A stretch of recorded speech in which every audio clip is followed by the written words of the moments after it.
Hello, so this is a part 3 to the Liberation Theology and Marx revision video that I just finished the second part like 5 minutes ago, but yeah, I'm going to continue on and do part 3. So how many pages have I got? 1, 2, 3, 4, 5, 6.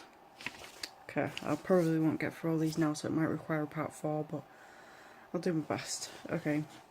The contrast between liberation theology and the earlier attitude of most of the Catholic hierarchy is brought out by Gutierrez when he says the theology of liberation is concerned with idolatry, which is a matter of putting one's trust not in God but in idols, in mammon or money. Mammon is riches as anti-God. Money is riches as anti-God, which calls for the blood of the poor.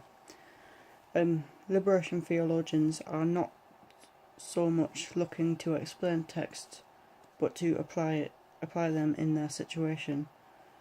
Okay, so here we had to answer some questions, so I'll read out the question and then I'll read out what I wrote at the time. Consider where politically you would place liberation theology.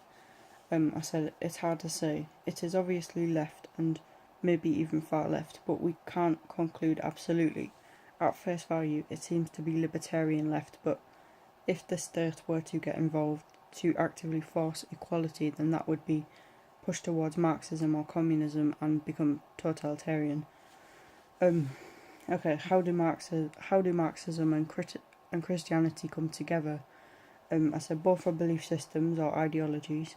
Marxism has overtly Christian roots. It seems to be a parasite on an underlying religious structure, and that's what Jordan B. Peterson says. Both claim to have a preferential option for the poor. Okay, how do Marxism and Christianity pull apart? Marxism in practice is an attempt to force equality and other Christian values, but through the means of state control. So this means actively taking from the rich, even if they have earned their wealth, and giving it to the poor, even if they don't deserve to be rich. Capitalism allows competent people to make it to the top. Christianity uses a spiritual end or utopia, which is heaven, to aim towards, whereas Marxists think utopia is attainable on earth. Okay, and then I've wrote some things up here, and I've said, idealistic becomes God. Okay, so I've wrote some things to do with Nietzsche. I said, linked to Nietzschean idea, herd morality didn't stop with the death of God, it got carried out over into political ideologues. I said the abstracted ideal of the state becomes God, and it turns into totalitarianism. But yeah, some theologians have found Marx's ideas and concepts useful for rethinking many basic Christian ideas. Clodovis Boff commented that Marx is a useful companion on the way, but Jesus is the only teacher.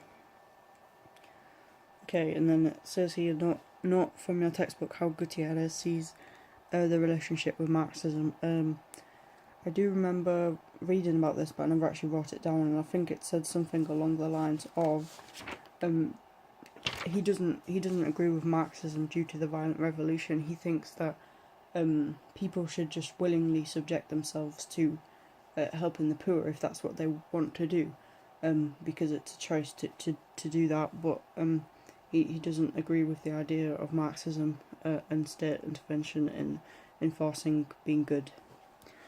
Okay, Marx argued that we need to revise and reform structures from the bottom up. Many theologians find these ideas helpful and argue that theology should begin with the condition of the poor rather than top-down abstract doctrines such as the teaching of God.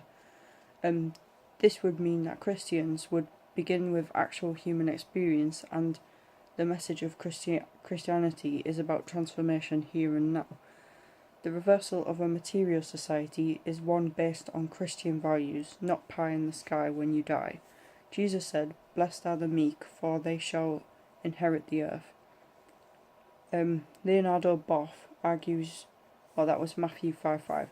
Leonardo Boff argues that we are not talking about utopia or heaven, but about topia, a place where social conditions have been transformed.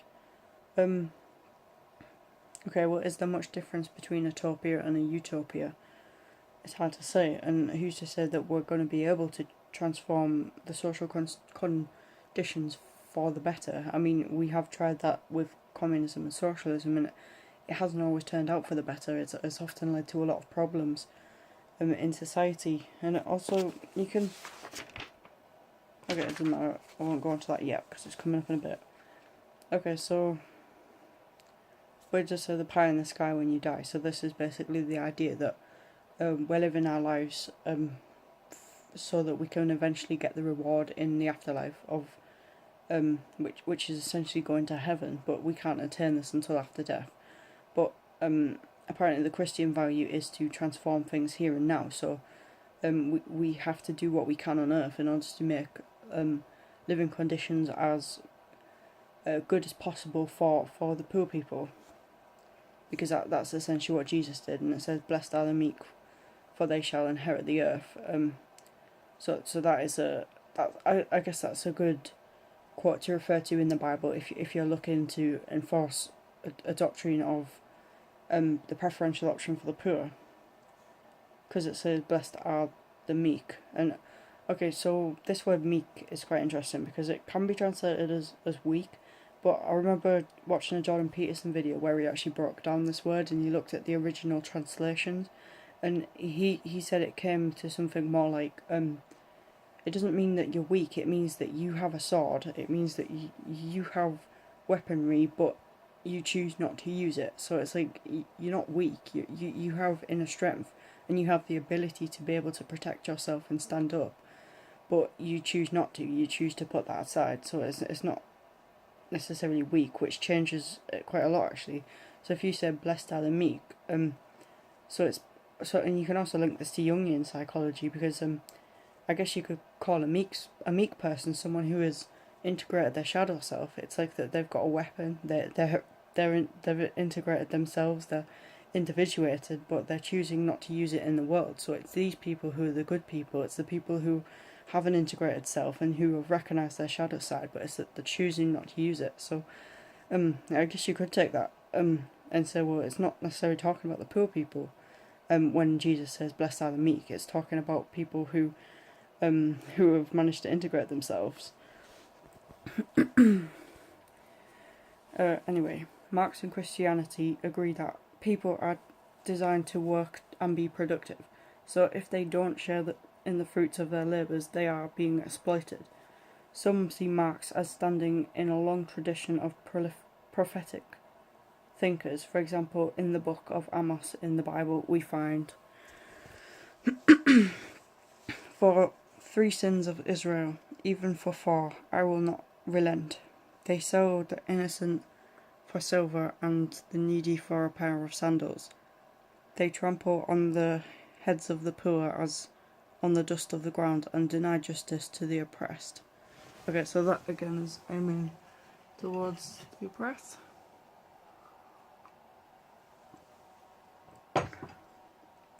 Right.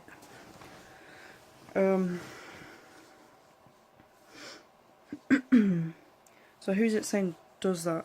"For 3 sins of Israel, even for 4, I will not relent. They sell the innocent for silver, and the needy for a pair of sandals." Okay, so they sell the innocent. So obviously that's not just. Innocent people shouldn't deserve to be bought and sold like that. And I'm assuming it's metaphorical, but still, it makes sense. Or perhaps it's not. Perhaps it's a reference to slavery. And the needy for a pair of sandals.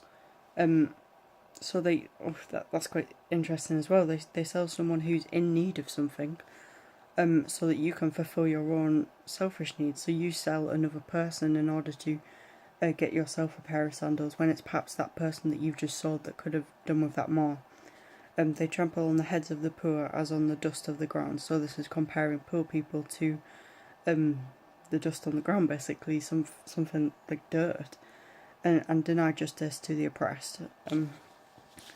So it's saying that poor people have been dealt a bad card in life. It's that they're poor because people have been treating them badly, and it's not necessarily that it has to be this way. It's because there's some sinful people who are acting in selfish ways. That's what I'm taking from that anyway. I haven't done this neither. Marx has contributed to Christianity a hermeneutic of suspicion, which has meant that some texts have been reinterpreted away from a capitalist viewpoint. See the example in the textbook, page 291, which interpretation do you favour? Okay, I haven't read this in the textbook yet, but I do have some things to say on it. So, hermeneutic of suspicion. Okay, so the hermeneutic is a study of interpretation. And I can actually link this to Maxwell Weber, who wrote a book called The Protestant Ethic and Modern Capitalism, and the basic idea behind that is that modern capitalism, the